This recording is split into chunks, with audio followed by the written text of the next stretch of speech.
Salut à tous et bienvenue sur le Top Découverte. L'histoire de l'humanité renferme de nombreux mystères non résolus. Des mystères dont on cherche encore l'explication, mais qui ne nous laissent que des suppositions.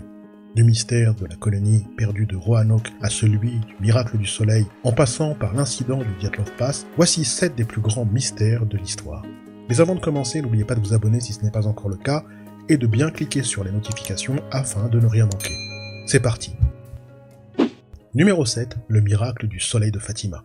Les témoignages d'apparitions mariales sont nombreux à travers le monde depuis le début de l'ère chrétienne. Mais en 1917, le village portugais de Fatima est le théâtre d'un phénomène véritablement inexpliqué.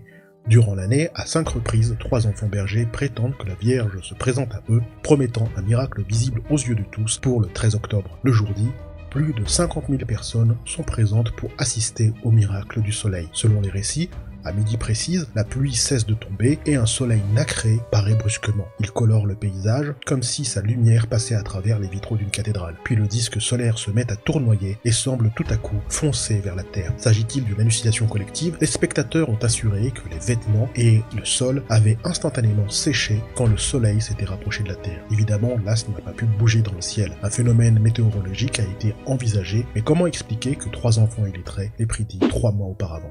Numéro 6, le bateau fantôme Marie-Céleste. Le 4 décembre 1872, un navire aux couleurs de l'Angleterre et des États-Unis, le Marie-Céleste, fut retrouvé à la dérive dans l'Atlantique, plus un seul membre d'équipage à son bord. Pourtant, tout semblait fonctionnel sur le bateau, et le cargo était intact à l'exception d'un canot de sauvetage utilisé semble-t-il de manière ordonnée. Mais pourquoi? Nous n'en saurons probablement jamais rien, car aucun membre d'équipage n'a jamais été retrouvé. C'est en novembre 1872 que le Marie-Céleste quittait le port de New York à destination de Gênes en Italie. À bord se trouvait le capitaine Benjamin Briggs et 7 membres d'équipage, incluant sa femme et leur fillette de 2 ans. Le navire transportait assez de provisions pour les faire tenir durant 6 mois, et on y trouva même une machine à coudre et un piano droit. Les analystes s'entendent pour dire que l'abandon complet d'un navire en parfait état de naviguer nécessite un événement dramatique. Toutefois, la dernière entrée dans le registre du Marie-Céleste ne fait référence à rien d'inhabituel, et tout était en ordre à bord. Au cours des années suivantes, quelques nouvelles théories ont vu le jour. Était-ce une mutinerie, des pirates, l'attaque d'une pieuvre géante ou d'un autre monstre marin? Au cours des dernières années,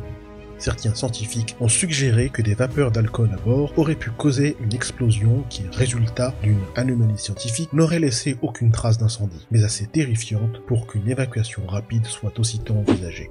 Numéro 5, la malédiction de Tecumseh. Tecumseh était le chef de la tribu des Shawnee, célèbre pour sa rébellion contre les Américains entre 1810 et 1811, et sa participation à la guerre en 1812. Quand il a finalement été battu par les Américains, Tecumseh aurait jeté un sort sur tous les chefs d'État américains en leur prédisant une mort tragique chaque fois qu'une année se terminerait par 0. Malédiction ou pas, c'est un fait que 7 présidents américains élus lors d'une année se terminant par 0 sont morts dans des conditions tragiques. 3 sont morts de maladie. William Henry Harrison, élu en 1840, est mort d'une pneumonie. William J. Harding, élu en 1920, est mort d'une attaque, d'un empoisonnement. Franklin Delano Roosevelt, élu en 1940, est mort d'une hémorragie cérébrale. 4 autres présidents ont été assassinés. Abraham Lincoln, élu en 1860, James A. Garfield, élu en 1880, William McKinley, élu en 1900, et John Fitzgerald Kennedy, élu en 1960. 2 autres présidents ont été victimes de tentatives d'assassinat, Ronald Reagan, élu en 1980, et George W. Bush, élu en 2000. Numéro 4, des bruits à rendre malade. Nous sommes en décembre 2016, un agent de la CIA se rend au bureau médical de l'ambassade américaine de la Havane à Cuba, se plaignant de nausées, de maux de tête et d'étourdissement. Quelques jours plus tard, d'autres agents affirment souffrir de mêmes désagréments. Vers l'année 2018, ce sont 28 Américains et 13 Canadiens qui sont victimes de nausées, d'une perte d'audition, de vertiges, de saignement du nez et de difficultés à être attentifs. Dans tous les cas, les victimes affirment que les symptômes ont commencé avec un bruit étrange entendu dans leur hôtel ou dans leur domicile. L'une d'entre elles affirme que le son était très aigu. Une autre décrit un rayon sonore pointé vers leur chambre. Certains insistent sur le fait que le son ressemblait à celui que font des billes roulant sur le sol. Ces maladies déconcertent le corps médical. Les médecins de l'université de Pennsylvanie, qui ont examiné certains malades, posent un diagnostic semblable à celui de la commotion cérébrale, tout en étant incapables d'en trouver le moindre signe. Les Cubains ont réfuté avec insistance toute responsabilité dans l'affaire, et plusieurs enquêteurs américains les ont crus. La raison, on ne sait toujours pas ce qui a rendu ces gens malades. S'agit-il d'un nouveau type d'arme? La CIA affirme ne connaître aucune arme capable de provoquer de tels symptômes. Selon une théorie, une paire de dispositifs d'écoute secrète, situés trop près l'un de l'autre par les agents de Cuba, pourraient être responsables d'une telle réaction.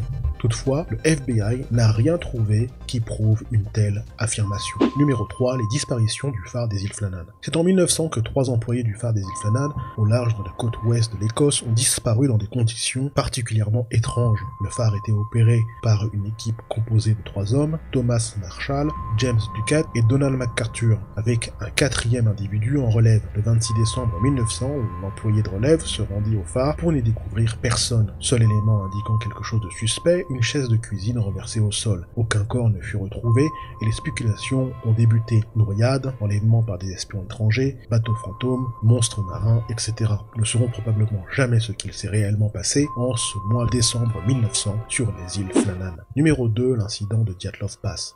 Dans la première nuit du mois de février 1959, 9 randonneurs à ski sont mystérieusement morts dans les montagnes de Russie. Cette nuit-là, le groupe avait installé son campement sur une pente pour y prendre le repas et se préparait à une bonne nuit de sommeil. Et quelque chose d'horrible s'est produit car aucun membre de la petite expédition n'en est jamais revenu. Le 26 février, leur tente abandonnée fut retrouvée, complètement déchirée de l'intérieur. Dans les environs, l'on pouvait distinguer des empreintes de pieds du groupe. Certains portaient des chaussettes, d'autres une seule chaussure ou étaient carrément pieds nus. Et les traces menaient à un boisé situé tout près. C'est là que les 2 premiers corps furent retrouvés, sans chaussures et ne portant que des sous-vêtements. La scène suggérait une mort par hypothermie. Toutefois, après examen des 9 corps, les 7 autres ayant été retrouvés les mois suivants, cette théorie ne tenait plus la route. En fait, rien n'avait de sens. Un corps avait clairement reçu un coup très brutal, un autre présentait des brûlures au 3e degré, une autre victime avait vomi du sang, comme si ce n'était pas suffisant, le corps avait perdu sa langue, et certains vêtements retrouvés étaient radioactifs. Les théories ont été formulées, une intervention du KGB, une surdose de drogue, des extraterrestres, une anomalie liée à la gravité, et même la version russe du Yeti. Un documentariste a récemment suggéré une nouvelle théorie bien réelle, les infrasons. Le vent mêlé à la topographie des liens crée des ondes sonores à peine perceptibles par l'oreille humaine. Ce phénomène peut provoquer des nausées, de la panique, un sentiment de terreur, une grande nervosité, des frissons, une difficulté respiratoire et un rythme cardiaque plus rapide.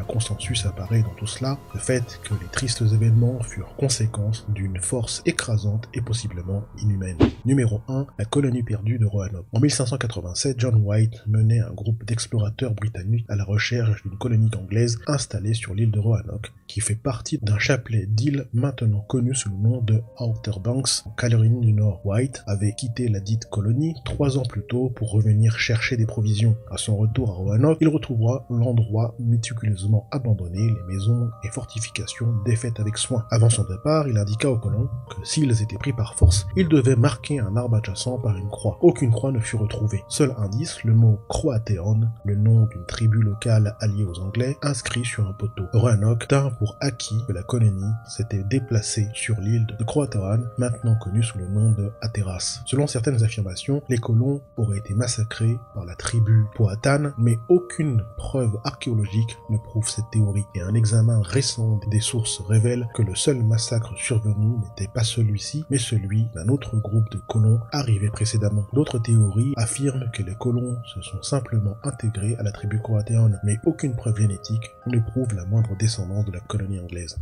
Voilà qui termine cette liste, j'espère que ça vous a plu. N'hésitez pas à cliquer sur le bouton like et à vous abonner si ce n'est pas encore le cas. À très bientôt.